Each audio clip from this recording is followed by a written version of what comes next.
Hi friends, அப்படியே பாப்பாவுக்கு lesson எல்லாம் சொல்லி கொடுத்துட்டு இன்றைக்கி என்ன டின்னர் செய்யலான்னு யோசிச்சுட்டு இருந்தேங்க. ஓகே, கத்திரிக்காவை வச்சு இன்றைக்கி ஏதாவது செஞ்சிடலாம் அப்படின்னு சொல்லிட்டு யோசிச்சுட்டு இருந்தேன்.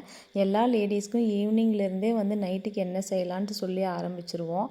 அதே மாதிரி தான் 4 கத்திரிக்காய் தான் இருந்தது. வழக்கம் போல் தக்காளி சட்னி அந்த மாதிரி செய்யாமல் கத்திரிக்காவை வச்சு அப்படியே சட்னி செஞ்சிடலாம் அப்படின்னு சொல்லி தான் கட் பண்ணிகிட்ருக்கேன். அதுக்கு தேவையான இன்க்ரீடியன்ஸ் பார்த்திங்கன்னா தக்காளி, வெங்காயம், பச்சை மிளகா, பூண்டு, கத்திரிக்காவை அப்படியே கட் பண்ணி வச்சுருக்கேன். அவ்வளோதாங்க.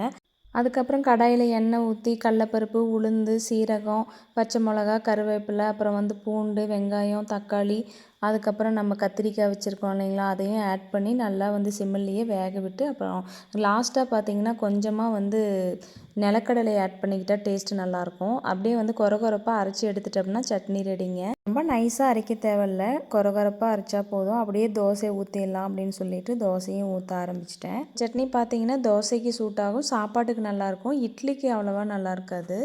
இடையில எங்கள் குட்டி வாள் வேறு அடிக்கடி கிச்சன் டாப்பில் மேலே இப்படி உட்காந்துக்கிட்டு இந்த மாதிரி சேட்டையெல்லாம் பண்ணுறது வழக்கம். ஸோ அதே மாதிரி தான் இன்றைக்கும் பண்ணிகிட்டு இருந்தா.